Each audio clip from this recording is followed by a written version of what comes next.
estão? Tudo bem com vocês? Espero que vocês estejam bem. Nós vamos começar agora outra parte do nosso livro. Nós estamos já na página 18, passamos pelos processos criativos e agora a gente começa um outro conteúdo, as ideias e os recursos artísticos. Nessa página a gente começa com a história da fotografia. Então, olha só, a palavra fotografia vem do grego, phos, que significa luz, e grafis, que significa estilo e escrita. Na página 19, a gente tem a palavra fotografia dividida em foto como luz e grafia escrita. Então, fotografia é uma luz escrita. A fotografia é essencialmente a técnica de criação de imagens por meio de exposição luminosa. A primeira fotografia reconhecida, ela foi no ano de 1826 e é atribuída ao francês Joseph Niepce. E a invenção, ela não é uma obra só de um autor, não, só de uma pessoa, não. Mas ela veio com um processo de acúmulo de avanços por várias pessoas que participam desse processo.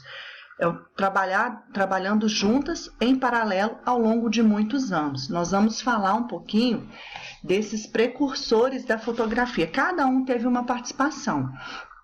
E uma frase que eu destaquei aqui para vocês foi: se por um lado os princípios fundamentais da fotografia se estabeleceram há décadas, desde a introdução do filme fotográfico colorido, quase não sofreram mudanças. Por outro, os avanços tecnológicos têm sistematicamente possibilitado melhorias nas qualidades das imagens produzidas, agilização das etapas do processo de produção e redução de custos e popularizando o uso da fotografia.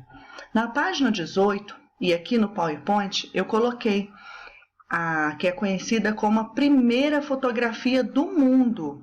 É uma heliografia, que é uma gravura com a luz do sol. Aqui ela tem um nome, né? Ela é conhecida como Vista da Janela e foi tirada na França, 1826 a 1827. Nessa próxima etapa aqui, eu coloquei também a primeira fotografia colorida. Quem fez esse processo da primeira fotografia colorida foi o Maxwell, em 1861. Eu coloquei outros exemplos aqui para vocês, só para vocês terem uma noção.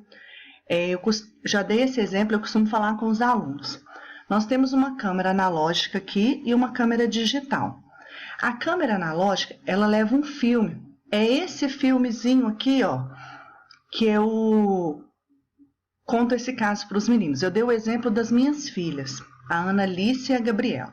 A Ana Alice vai fazer 17 anos. Quando eu estava grávida da Ana Alice, há 17 anos atrás, eu não tinha uma câmera digital. Eu tinha essa câmera analógica. E quando os pais de vocês devem conhecer, né, a câmera analógica, a gente comprava os filmes. O filme era vendido em 12 poses, 24 e 32 poses. Então, você ia na loja, comprava esse filme. Normalmente, a loja que revelava os filmes, às vezes ela te dava um filme. Você coloca esse filme dentro da câmera, na parte de trás dela, ela abre, você colocava o filme e puxava. Tinha que ter um cuidado para não ter exposição de luz, porque poderia queimar esse filme, que ele parece um plástico. Você tirava as fotos, depois que acabava, a máquina rebobinava esse filme e você levava numa loja para revelar as fotos.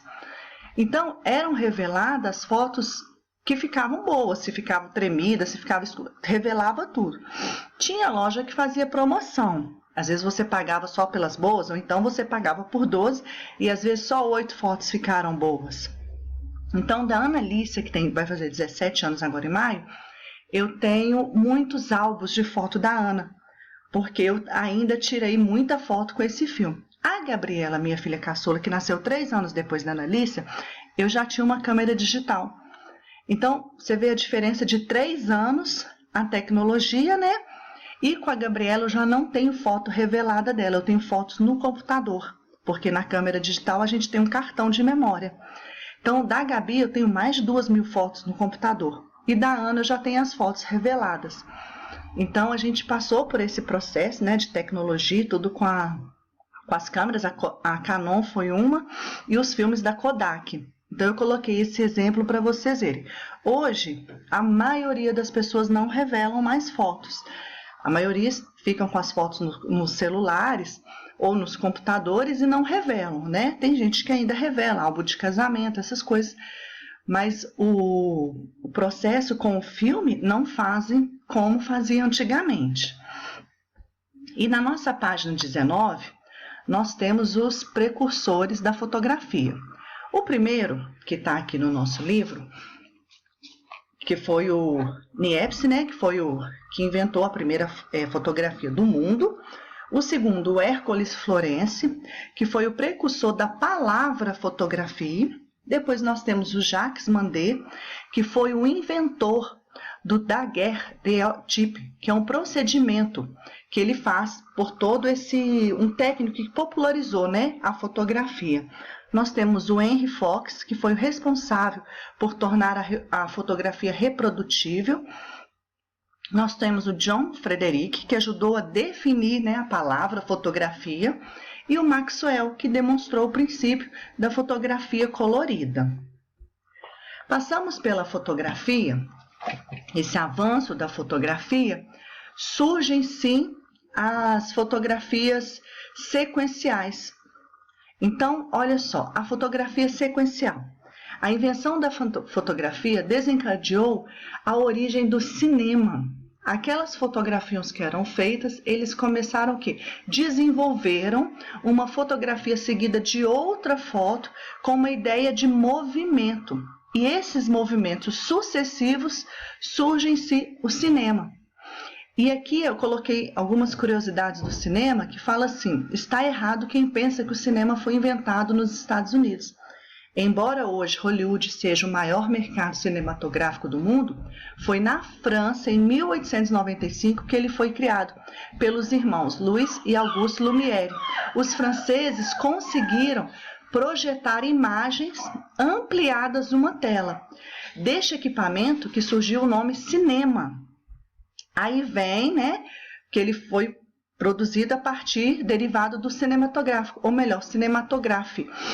Então, aqui nós temos o surgimento do cinema com a fotografia sequencial. Coloquei um exemplo aqui para vocês também, que como eles faziam esses movimentos sucessivos. E para a gente finalizar o nosso conteúdo, através dessa fotografia sequencial, nós podemos ver também o processo de outros artistas. A primeira imagem que nós temos no nosso livro, na página 20, é do cavalo galopando, do Eduard. E depois nós temos o mesmo tema com artistas diferentes. O desenho de Leonardo da Vinci, que é um desenho de um cavalo, usando o mesmo tema, né? E a escultura de Alexandre Calder, também representado por um cavalo. Então, assim, a gente finaliza esse conteúdo, ele termina na página 23, e eu gostaria que vocês dessem uma lida, assim, no nosso livro, né? Eu passei uns exercícios também com 10 perguntas para vocês estarem fazendo, e na próxima semana a gente continua, se a gente não voltar com as aulas, tá bom? Que Deus abençoe sua vida, abençoe sua família, dê uma lida direitinho, tire o tempo para estar estudando, tá bom? Um beijo, viu? Saudades de você, sexto ano.